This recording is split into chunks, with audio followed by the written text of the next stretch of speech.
டெல்லியில் நிகழ்ந்த கார் வெடிப்பு சம்பவத்தில் உயிரிழந்தவர்களின் எண்ணிக்கை 12ஆக உயர்ந்துள்ளது. 17க்கும் மேற்பட்டோர் சிகிச்சையில் உள்ளதாக காவல்துறை தெரிவித்துள்ளது. டெல்லி கார் வெடிப்பு சம்பவத்தில் சந்தேகிக்கப்படும் நபரின் புகைப்படத்தை டெல்லி போலீசார் வெளியிட்டுள்ளனர். காஷ்மீரில் உள்ள அவரது குடும்பத்தினரிடமும் விசாரணை நடத்தி வருகின்றனர்.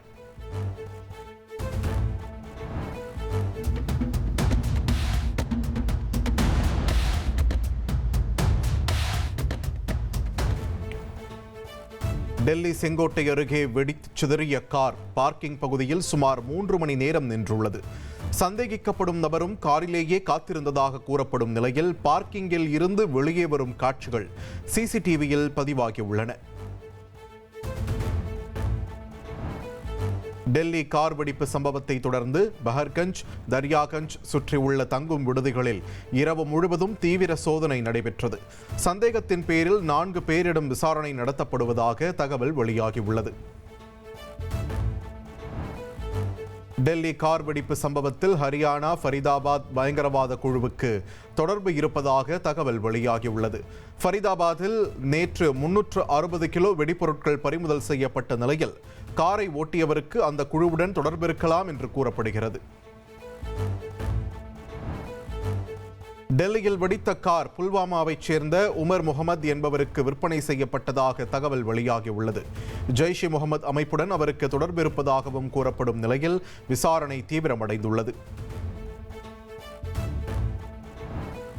டெல்லி கார் வெடிப்பு சம்பவம் தொடர்பான சிசிடிவி காட்சிகளை கைப்பற்றி போலீசார் விசாரணை மேற்கொண்டு வருகின்றனர். 100க்கும் மேற்பட்ட சிசிடிவி காட்சிகளை ஆய்வு செய்து வருவதாக தெரிவிக்கப்பட்டுள்ளது. டெல்லி கார் வெடிப்பு சம்பவம் தொடர்பாக சட்டவிரோத நடவடிக்கைகள் தடுப்புச் சட்டத்தின் கீழ் கோட்வாலி காவல் நிலையத்தில் வழக்கு பதிவு செய்யப்பட்டுள்ளது.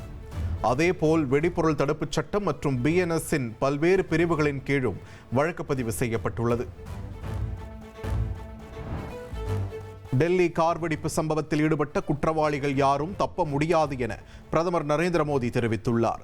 சதிச் செயலில் ஈடுபட்டவர்கள் தண்டிக்கப்படுவார்கள் என்றும் பூட்டானில் பேசிய போது அவர் சூளுரைத்துள்ளார். மத்திய உள்துறை அமைச்சர் அமித்ஷா தலைமையில் உயர்மட்ட கூட்டம் நடைபெற்றது. டெல்லி கார் வெடிப்பு விசாரணை நிலவரம், அடுத்த கட்ட நகர்வு, பாதுகாப்பு நடவடிக்கை குறித்து அதிகாரிகளுடன் ஆலோசனை நடத்தியுள்ளனர். டெல்லி கார் வெடிப்பு சம்பவம் தொடர்பான முதற்கட்ட தடயவியல் ஆய்வறிக்கை அமித்ஷாவிடம் ஒப்படைக்கப்பட்டுள்ளது. கார் வெடிப்புக்கு அமோனியம் நைட்ரேட் பயன்படுத்தப்பட்டதாக தகவல் வெளியாகியுள்ளது. டெல்லி செங்கோட்டை அருகே கார் வெடித்து 12 பேர் பலியான சம்பவத்தின் எதிரொலி தொல்லியல் துறை செங்கோட்டைக்கு 3 நாள் விடுமுறை அறிவித்துள்ளது. டெல்லி கார் வெடிப்பு சம்பவத்தை தொடர்ந்து நாடு முழுவதும் முக்கிய இடங்களில் தீவிர கண்காணிப்பு மேற்கொள்ளப்படுகிறது. மக்கள் கூடும் இடங்கள், ரயில் மற்றும் விமான நிலையங்களில் பலத்த பாதுகாப்பு போடப்பட்டுள்ளது. டெல்லி கார் வெடிப்பு சம்பவம் எதிரொலியாக தமிழ்நாட்டின் பல்வேறு இடங்களில் கண்காணிப்பு பணியை போலீசார் தீவிரப்படுத்தியுள்ளனர். முக்கிய கோவில்கள், ரயில் நிலையங்களில் கண்காணிப்பு மற்றும் பாதுகாப்பு பணிகள் தொடர்ந்து நடைபெற்று வருகின்றன. டெல்லி கார் வெடிப்பு சம்பவத்தை தொடர்ந்து திருப்பதி திருமலையில் தேவஸ்தான விஜிலன்ஸ் மற்றும் போலீசார் தீவிர சோதனை நடத்தினர். முழு சோதனைக்கு பிறகே வாகனங்கள் அனுமதிக்கப்படுகின்றன.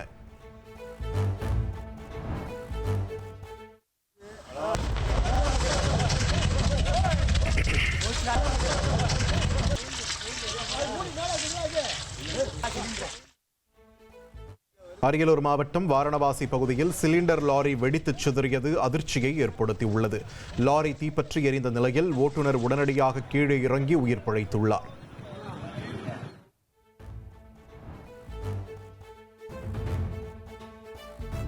அரியலூர் அருகே சிலிண்டர் லாரி வெடித்து விபத்திற்குள்ளான இடத்தில் அமைச்சர் சிவசங்கர் நேரில் ஆய்வு செய்தார். இந்தியன் ஆயில் நிறுவன அதிகாரிகள், மாவட்ட ஆட்சியர், SP உள்ளிட்டோரும் நேரில் ஆய்வு செய்தனர்.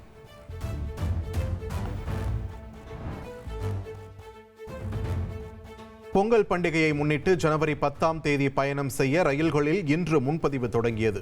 ஜனவரி 9ஆம் தேதிக்கான முன்பதிவு நேற்று தொடங்கிய நிலையில் 5 நிமிடங்களில் டிக்கெட்டுகள் விற்று தீர்ந்தன. சென்னையில் ஆபரண தங்கத்தின் விலை 1760 ரூபாய் உயர்ந்துள்ளது. ஒரு சவரன் தங்கம் 93,600 ரூபாய்க்கு விற்பனையாகிறது. நெல்லை, கன்னியாகுமரி மாவட்டங்களுக்கு இன்று கனமழை எச்சரிக்கை விடுக்கப்பட்டுள்ளது. ராமநாதபுரம், தூத்துக்குடி உள்ளிட்ட 4 மாவட்டங்களில் நாளை கனமழை பெய்யும் என வானிலை ஆய்வு மையம் தெரிவித்துள்ளது. மாநகரங்களில் பெண்களின் பாதுகாப்பை உறுதி செய்வதற்காக பிங்க் நிற ரோந்து வாகன சேவை.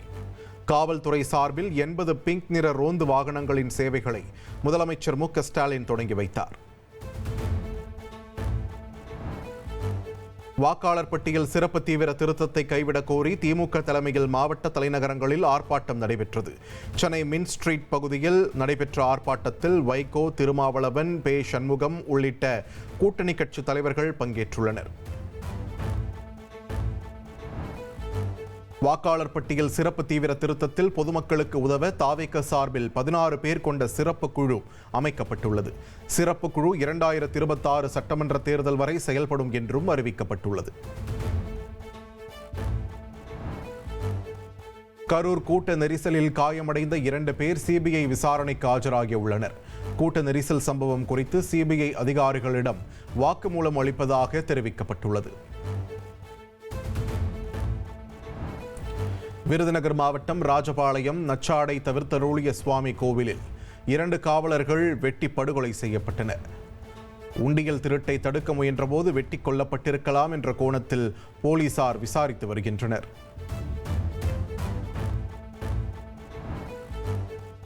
போதைப்பொருள் வழக்கு தொடர்பாக நடிகர் ஸ்ரீகாந்த் அமலாக்கத்துறை அலுவலகத்தில் ஆஜராகியுள்ளார்.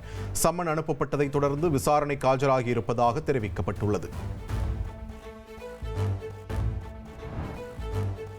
பீகாரில் நடைபெறும் இறுதிக்கட்ட தேர்தலில் காலை 11 மணி நிலவரப்படி 31% மேல் வாக்குகள் பதிவாகியுள்ளன. 122 தொகுதிகளில் வாக்குப்பதிவு நடைபெறும் நிலையில் வரும் 14ஆம் தேதி வாக்கு எண்ணிக்கை நடைபெறுகிறது.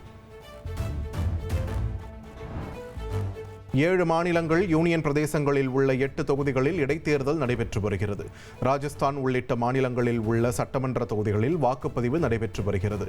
ஹைதராபாத்தில் உள்ள ஜூப்ளி ஹில்ஸ் தொகுதியில் இயக்குனர் ராஜமௌலி உள்ளிட்ட திரை பிரபலங்கள் வாக்களித்தனர். பழம்பெரும் பாலிவுட் நடிகர் தர்மேந்திரா நலமுடன் இருப்பதாக அவரது மகள் இஷா தியோல் தெரிவித்துள்ளார். தர்மேந்திரா காலமானதாக பரவும் செய்தியை மறுத்துள்ள அவர் மருத்துவமனையில் சிகிச்சை பெற்று வருவதாக இன்ஸ்டாவில் பதிவிட்டுள்ளார். இந்தியா ரஷ்யாவிடம் இருந்து எண்ணெய் வாங்குவதை கணிசமாக குறைத்துள்ளதால் இந்தியா மீதான வரி குறைக்கப்படும் என்று அமெரிக்க அதிபர் டொனால்ட் ட்ரம்ப் தெரிவித்துள்ளார். பிரதமர் மோடியுடன் ஒரு அற்புதமான உறவு உள்ளதாகவும் அவர் தெரிவித்தார். இந்தியாவுடன் கடந்த காலத்தில் இருந்ததை போல் அல்லாமல் வித்தியாசமான ஒரு ஒப்பந்தம் செய்ய உள்ளதாக அமெரிக்க அதிபர் டொனால்ட் ட்ரம்ப் தெரிவித்துள்ளார். இந்தியர்கள் தற்போது என்னை நேசிக்கவில்லை, ஆனால் அவர்கள் மீண்டும் எங்களை நேசிப்பார்கள் என்றும் அவர் கூறினார்.